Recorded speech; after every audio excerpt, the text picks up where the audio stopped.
හරිම සුමුදුයි.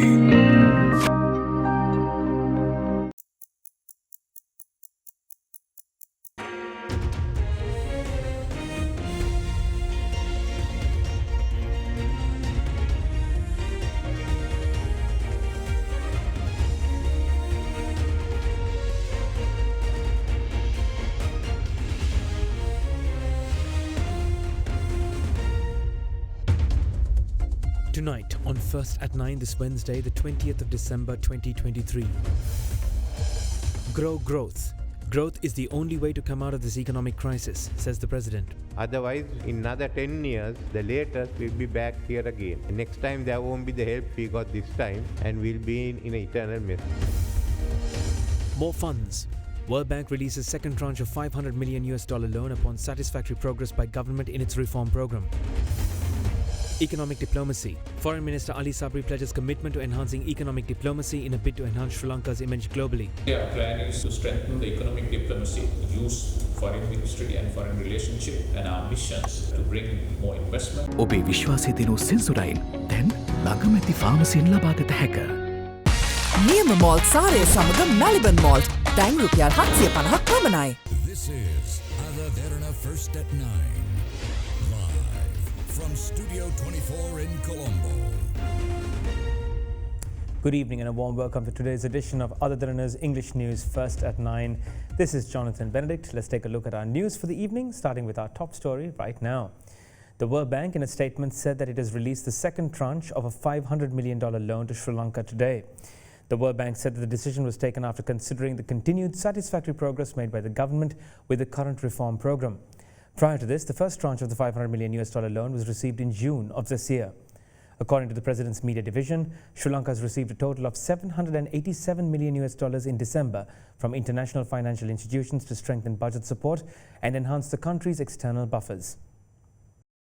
This is the first in a series that supports foundational reforms to restore macroeconomic stability, mitigate the impacts on the poor and vulnerable, and support an inclusive private sector-led recovery by the World Bank. The loan is provided under the Country Partnership Framework and aims to help restore economic and financial sector stability and build a strong foundation for a resilient and inclusive recovery for Sri Lanka. The first tranche of the reset DPO for $250 million was released in June of 2023 upon the completion of 7 reform prior actions across 3 pillars: economic governance, growth and competitiveness, and protecting the poor and vulnerable. The World Bank said that the second tranche was released after assessing that the government continues to make satisfactory progress in carrying out the broader reform program, ensuring that the macroeconomic policy framework remains adequate, and that the Banking Special Provisions Act aimed at strengthening deposit insurance and problem bank resolution framework has been enacted. On the release of the second tranche, World Bank Country Director for Maldives, Nepal and Sri Lanka, Faris H. Haddad Zervos, said that the reforms are critical not only to stabilize the economy, but also to support private sector growth. He further said that the program supports the government in bringing the economy back to full recovery while boosting competitiveness and the growth potential of the private sector. Meanwhile, the Finance Ministry in a statement said that in December 2023, Sri Lanka received a second tranche of $337 million from the International Monetary Fund, $200 million from the Asian Development Bank for various programs, and $250 million from the World Bank, totaling $787 million, which is aimed at strengthening budget support and enhancing the country's external buffers. The ministry said that these notable inflows of foreign exchange to the government will reinforce external buffers of the country, and gross official reserves are expected to surpass over $4 billion by the end of 2023, exceeding the predicted amounts. The ministry said that the incoming foreign financing support by international financial institutions is a sign of the satisfactory progress made by the country on the implementation of the economic reform agenda. President Ranil Wickremesinghe stressed that achieving economic growth is the only way to overcome the economic crisis the country is currently facing. Addressing an event in Colombo, the President, who acknowledged the challenges within the balance of trade, stressed the importance of fostering a highly competitive economy. The 19th Annual General Meeting of the Inland Revenue Commissioners Association was held in Colombo today under the patronage of President Ranil Wickremesinghe.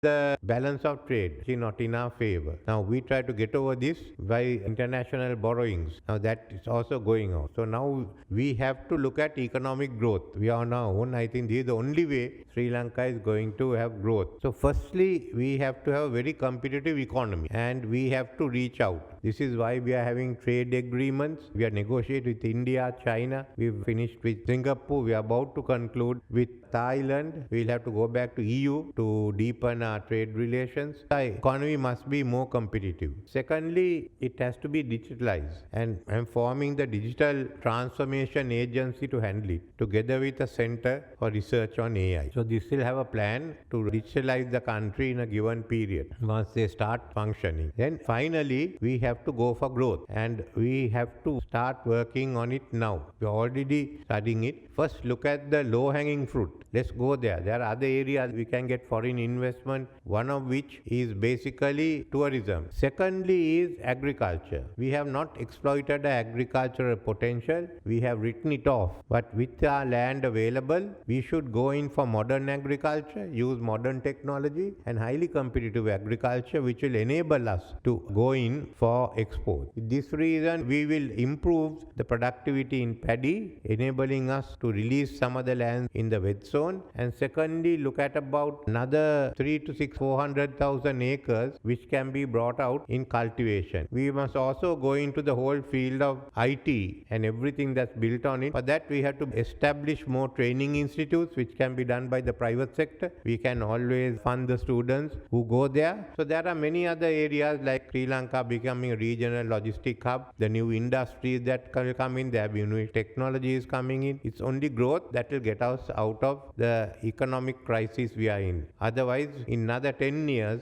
the latest, we'll be back here again. Next time, there won't be the help we got this time, and we'll be in an eternal mess.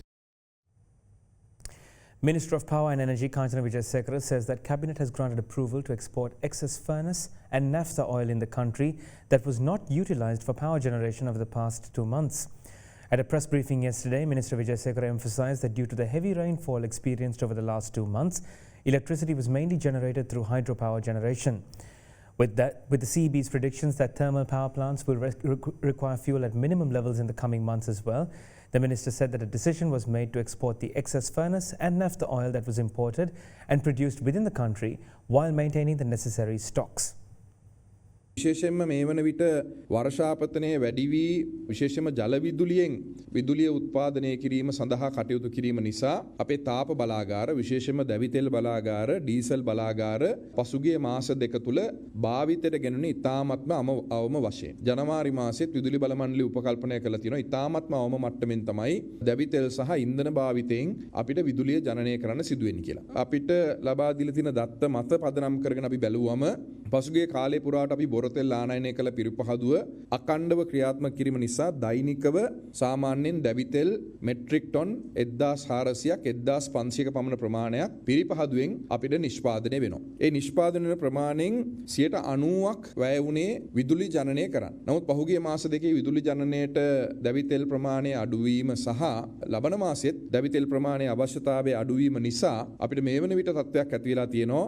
දැවිතෙල් සහ නැප්තා කියන වර්ග දෙක අපිට විශාල වශයෙන් එකතු වෙලා තිබෙනවා. ලංකා කනිත්තෙල් තොගකබඩා පර්යන්තේ අපේ තියෙන ටැංකි පද්ධතියේ උපරිම ධාරිතාව දක්වා පැමිණලා තියෙනවා. කැබිනට් මණ්ඩලයට දැනුවත් කිරීමෙන් පසුව කැබිනට් මණ්ඩලයේ අනුමැතිය ලැබුණා. අපිට වැඩිපුර තියෙන තොග ප්‍රමාණය විශේෂයෙන්ම අපිට අවශ්‍ය තොග ප්‍රමාණය පමණක් පවත්වගෙන වැඩිපුර තොග ප්‍රමාණය අපනයනය කිරීම සඳහා කැබිනට් මණ්ඩලයේ අනුමැතිය ලැබුණා. ඒ අනුව ටෙන්ඩර් කමිටුවක් ඉදිරි සතියේදී පත් කර අපේ රටේ මේ වන විට නිෂ්පාදන තියෙන අතිරික්ත දැවිතෙල් සහ නැප්තා ප්‍රමාණය අපි අපනයනය කිරීමට අපි බලාපොරොත්තු වෙන ඊළඟ මාස දෙක තුන කාලය තුල තුමා කොච්චරක් නැප්තයි ෆර්නස් ඔයිල් දැන් ගොඩ ගැහිලා තියෙනවද ඒක සම්පූර්ණ තොගේ දැන්ට තියෙනවා මෙට්‍රික් ටොන් 69000ක් විතර වගේ තියෙනවා දැවිතෙල්. කවද ටෙන්ඩර්ස් කතා කරන්න හදන්නේ? ලබන සතිය ඇතුලේ ඒ ප්‍රසම්පාදන කමිටුව දැන්වීම පළ කරයි. දැවිතෙල් භාවිතා කරන කර්මාන්ත තියෙනවා. ඒතර විදුලි බල මණ්ඩලය දැවිතෙල් මේ දවස්වල ගන්නෙම නැහැ. ඒතර ජනවාරි මාසේ වුන් කියලා තියෙන්නේ මෙට්‍රික් ටොන් 20000ක් විතර තමයි අපිට ඕන වෙන්නේ කියලා විදුලි බල මණ්ඩලයට. මොකද අපි බැලුවා හැම තැනම තොග තියා ගන්න පුළුවන්ද කියලා. අපේ තියෙන සම්පූර්ණ තොග තියා ගන්න පුළුවන් ප්‍රමාණයත් 90000ක් විතර වගේ තියෙන්නේ අපේ ටැංකි ප්‍රමාණය. On the topic of energy, the Ceylon Electricity Board has been directed to refrain from paying all bonuses and allowances to its employees for the 2023 year. Accordingly, Minister of Power and Energy Kanchana Wijesekara has instructed the CEB to discontinue the 25% salary increment paid every 3 years since 2015 for this year as well. In an X message formerly known as Twitter, the minister revealed that the measures were taken in a bid to further reduce the cost of operations and administration. This development comes in the wake of sweeping reforms, including the incorporation of an Electricity Act to regularize the entity and make it a profit-making state-owned enterprise. In other news, the Bar Association of Sri Lanka expressed their concern over the recent accusation made by Minister of Public Security Derana English that a certain group of attorneys who opposed the appointment of Acting Inspector General General of Police Deshabandhu Tennakoon appear in courts for drug dealers. In a statement, the Bar Association highlighted their right to represent a client which is guaranteed to them via the Constitution. Further, the BSL urged the government that the permanent appointment of Inspector General of Police should be an officer whose service in the police is exemplary and free of any blemish.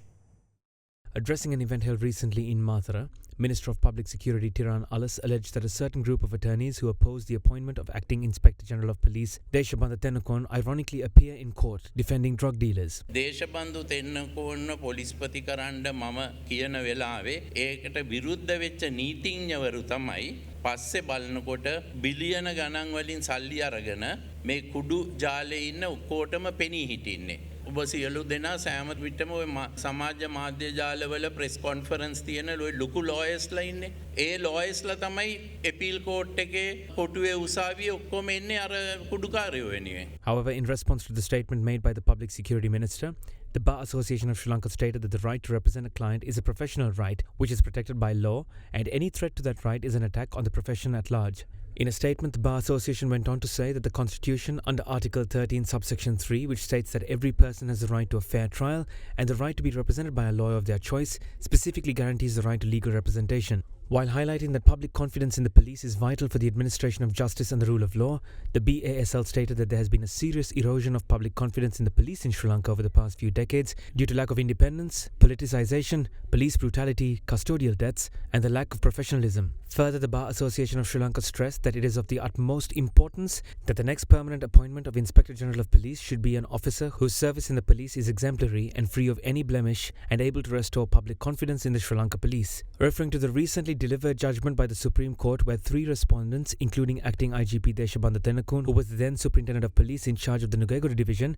were ordered to pay compensation out of their personal funds to a petitioner for violating his fundamental rights. While being detained at the Mirihana police station in 2010, the BASL stated that no officer who has violated fundamental rights or has criminal cases against him or any allegations of involvement in unlawful activity be appointed to the office of the Inspector General of Police. The BASL urged that the appointment of the IGP be done with transparency so as to establish public confidence in the appointment process. Minister of Foreign Affairs, President's Counsel Ali Sabri says that his ministry aims to strengthen Sri Lanka's economic diplomacy and uplift Sri Lanka's image in the international fora during the 2024 year. In our segment 2024 and Beyond, Foreign Minister Sabri, who expressed confidence in bouncing back during the year 2024, said that his ministry will continue to support the government in concluding the debt restructuring process by negotiating with foreign missions.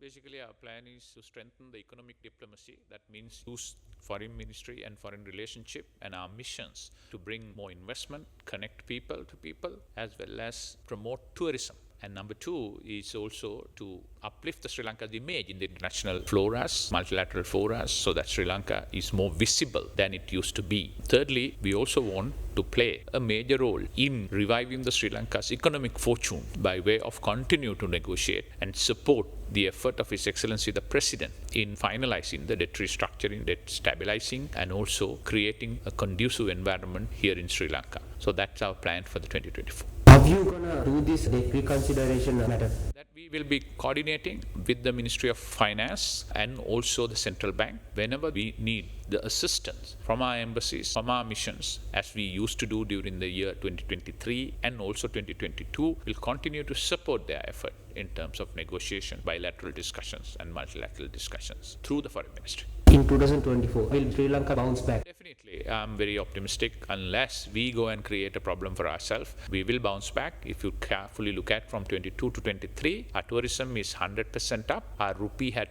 12% appreciated. Our reserves have gone up and investments have coming into the country. Inflation is under control. Only thing is lacking is growth. Growth will come with stability. So we have achieved stability in 2023. I only can hope it could be a much better year than the last 2-3 years for Sri Lanka. And I'm very hopeful that Sri Lankan economy will bounce back. Sri Lanka will come with a vengeance. And I'm sure with the support of our citizenry here, business community and the international community, better days are ahead for Sri Lanka.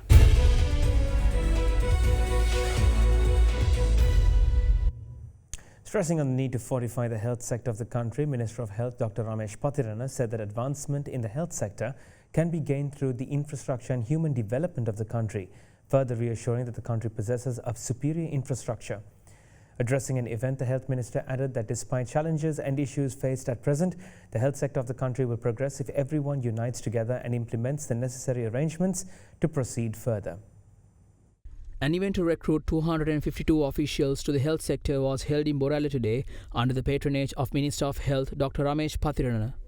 මේ සෞඛ්‍ය සේවාව දර්ශකත්ව ඉස්සරහට ගිහිලා තිබුණාට අපි මුහුණ දෙන අභියෝග රැසක් වර්තමානයේ තිබෙනවා. ප්‍රධාන කාරණේ තමයි ලෝක සෞඛ්‍ය සංවිධානයත් සඳහන් කරන ආකාරයට යුනිවර්සල් හෙල්ත් කවරේජ් පැත්තෙන් ලංකාවේ ඉන්නේ 67ක මට්ටමේ. ඒක ඉතා හොඳ තැනක් නෙවෙයි. ඒක නරක තැනකුත් නෙවෙයි.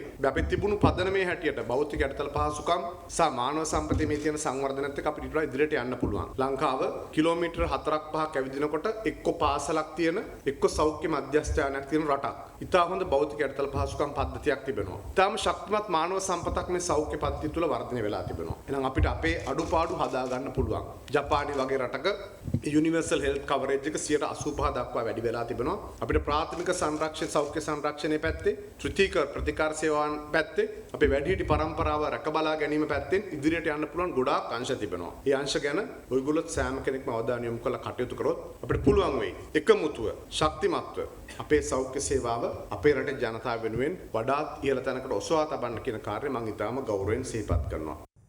General Secretary of the Sri Lanka Podujana Peramana Party, Sagara Karyavasam, revealed today that his party is in the process of considering the names of 4 candidates for the presidential election next year, including business magnate Dhammika Perera. Meanwhile, opposition leader Sajid Premadasa called on the government to establish a separate fund for the bank recapitalization program to avoid any negative impact on the stability of the banking system. With that, let's have a look at some of the views expressed by politicians on the political stage. රජයෙන් ඉල්ලීමක් කරනවා වහාම මැදිහත් වෙලා බැංකු පද්ධතියේ ස්ථායීකරණයට ඍණාත්මක බලපෑමක් සිදු නොවන ආකාරයට මේ ප්‍රශ්නයට මැදිහත් වෙලා බැංකු ස්ථායීකරණයට වෙනමම අරමුදල අනිවාර්යෙන්ම යොමු විය යුතුයි. මම දැක්කා ඊයේ පෙරේදා පොහොට්ටුවේ නැවත තියෙනවා සම්මේලනයක්. ලැජ්ජ නැතුවද වුන් සම්මේලනයක් තියන්නේ. මේ වගේ රටක් කාබාසිනිය කරලා මිනිස්සු හිඟමනයටපත් කරපු අය නැවත ඇවිල්ලා මිනිස්සුන්ගෙන් පළමුවෙන්ම සමාව ඉල්ලන්නේ නැතුව සමරනවා තමන්ගේ පක්ෂයේ සම්මේලනය. පක්ෂයක් හැටියට ඉදිරියේ පැවැත්වෙන ඕනෑම මැතිවරණයකට ඉතාම ශක්තිමත්ව මුහුණ දීමට අවශ්‍ය සියලු පියවර ගනිමින් ඉන්නවා. අනිවාර්යෙන් ශ්‍රී ලංකා පොදු ජන පෙරමුණ විශිෂ්ට ජයග්‍රහණයක් ලබා ගන්නවා. ජන පෙරමුණේ ඊළඟ ජනාධිපති අපේක්ෂකයා කවුද? අපේක්ෂකයෝ 3 දෙනෙක් එහෙම නැත්නම් 4 දෙනෙක් මේ අවස්ථාවේ අපි සලකා බලමින් ඉන්නවා. ධම්මික පෙරේරා මහත්තයාත් අනිවාර්යෙන් මේ අපේක්ෂකයන් අතරින් එක් අයෙක්. හොඳම අපේක්ෂකයා තමයි අපි ඉදිරිපත් කරන්නේ. නොඑක අය තරඟ කරන්න කැමති. නමුත් රට අගාතින් එළියට අරන් ඉදිරියට ගෙනියන්න කටයුතු කිරීම තමයි අවශ්‍ය වන්නේ. ජනාධිපතිවරයා වලට වශයෙන් රනිල් වික්‍රමසිංහ නිර්පාක්ෂික දේශපාලන ජනාධිපතිවරයෙක් වශයෙන් කටයුතු කිරීම අනිවාර්යයෙන්ම වෙනවා. රනිල් වික්‍රමසිංහ මැතිතුමා මේ දැනට මේ ජනාධිපති ධූරය දරන්නේ පක්ෂයක් මත පදනම් කරගෙන නෙමෙයි. මේ රටේ ප්‍රශ්න විසඳන්න හැමෝම එකතු වුණේ. එතකොට මගේ පෞද්ගලික මතයේ පක්ෂ සන්දාන එහෙම හදනවට වඩා බොහොම හොඳයි ස්වාධීනව ජනාධිපති අපේක්ෂකයෙක් විදිහට ඉදිරිපත් වෙනකොට සියලුම දෙනාගේ සහයෝගය එකතු කරගෙන මේ රට හදන්න කැමති පිරිසත් දේශපාලනික වශයෙන් බෙදෙන පිරිසත් අපිට එතකොට හඳුනා ගන්න පුළුවන්. රට හදන්න කැමති පිරිස ජනාධිපතිතුමත් සමග එකතු වෙයි.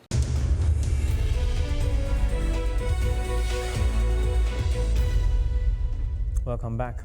The Colombo Stock Exchange edged down today due to price losses in the banking, financial and capital goods counters. The Colombo Stock Exchange all-share price index dropped 0.08% to close at 10,603.56 points, extending its decline for 6 consecutive sessions. The index reached its highest 10,658.37 points during midday today, but continued to drop throughout the afternoon's trading session.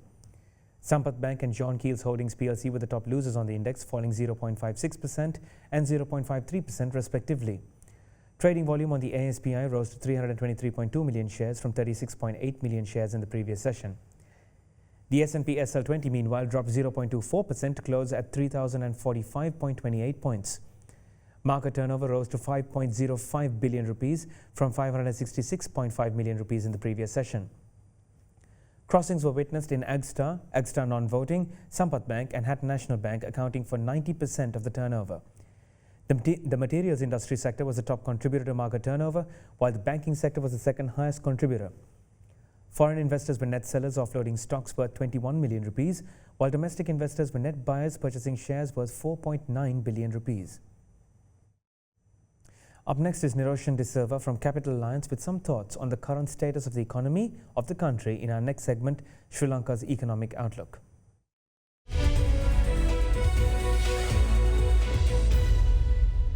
The weekly average weighted prime lending rate witnessed a significant drop of 33 basis points, settling at 12.46%. Moving on to the government treasury bills, the latest auction saw a government raising 156 billion rupees, mainly through 3 and 6 month bills. Rates for these bills dropped by 2 and 5 basis points, respectively. However, the 12-month T-bill rate experienced a 10 basis point increase after a continuous decline. In the manufacturing sector, the Purchasing Managers Index showed robust growth, increasing by 35.4% year-on-year and 15.2% month-on-month to 57 in November 2023. The service PMI also showed positive momentum, increasing by 21.2% year-on-year and 5.7% month-on-month to 59.4. Economically, according to the national accounts estimates released by the Department of Census and Statistics, Sri Lanka's economy expanded by 1.6% in the third quarter of 2023, breaking the trend of 6 consecutive quarters of contraction. However, the Central Bank of Sri Lanka foresees an overall contraction of approximately 3% for the economy in 2023, revising its previous projections of 1 to 2% contraction. Looking ahead, they project a 3% growth in 2024, exceeding the International Monetary Fund's expectation of 1.8%. In the tourism sector, Sri Lanka welcomed over 100,000 tourists in the initial 17 days of December, pushing the year-to-date figure to over 1.37 million. On the commodities front, gold prices reached a 10-day peak last week, driven by the decline in both the US dollar and treasury yields after the Federal Reserve communicated its intention to cease its monetary policy tightening cycle.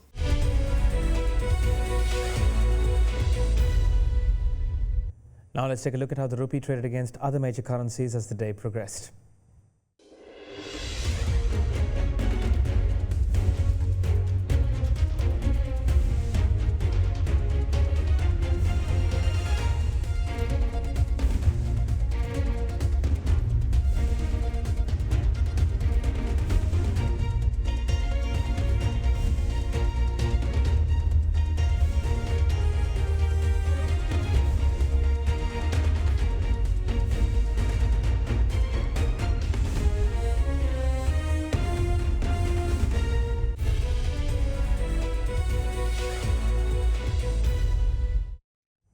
Sri Lanka's Next opens its latest outlet at the World Trade Center. The store features products from renowned global brands such as Apple, Xiaomi, Lanka and Dyson. Meanwhile, Hatton National Bank said that it has launched a special loan scheme facility for CIMA students. With that, let's take a look at the corporate news segment for the day. The Next store, an Apple authorized reseller and official reseller of Xiaomi and Dyson in Sri Lanka, opened its latest store at the World Trade Center in Colombo 1, effective from the 18th of December 2023. The store provides a selection of products from renowned global brands such as Apple, Xiaomi, Lanka and Dyson, and to celebrate the opening, customers can avail exclusive deals on electronics at the Next store until the 31st of December 2023. Sri Lanka's Hatton National Bank launched a special education loans program for Sri Lankan students at the esteemed Association of International Certified Professional Accountants. The new exclusive facility will provide low-interest loans for CIMA students, providing each with the opportunity to obtain the CGMA and professional qualification. In other news, Haley's Fibre announced that W.A. Callum Kumara, who was an executive director, resigned from his position. The firm said that Kumara will no longer be a director of the firm effective from the 15th of December 2023.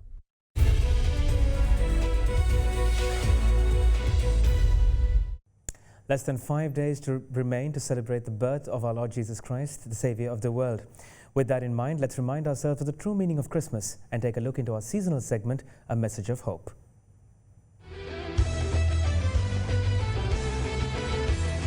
My dear friends, people are saying at Christmas this year we cannot rejoice.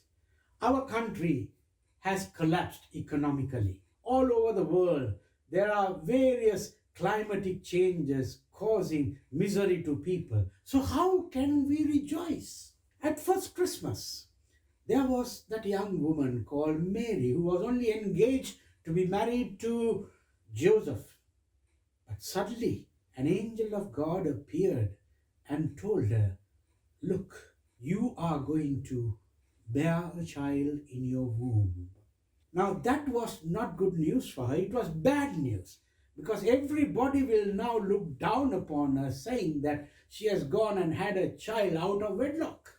But the angel of the Lord told her, this is happening because God's favor is resting upon you, and you will conceive a child through the power of God. And that child is going to be the one that brings salvation to everyone. In hearing this, she experienced an inner joy, and she burst out in song saying, "My soul doth magnify the Lord. I am rejoicing before God." The cause for that rejoicing was not to do with any external celebration, but there was a spiritual and an internal experience of God's favor resting upon her. This Christmas, make sure that you capture the essence of that inner joy, which comes only through God's grace and favor. Nothing that happens externally could ever prevent you from experiencing that joy and that sense of celebration within yourself, because Jesus is within you and he has brought salvation to your life. So may you have a rejoicing and a blessed Christmas, because God's favor rests upon you. May God bless you.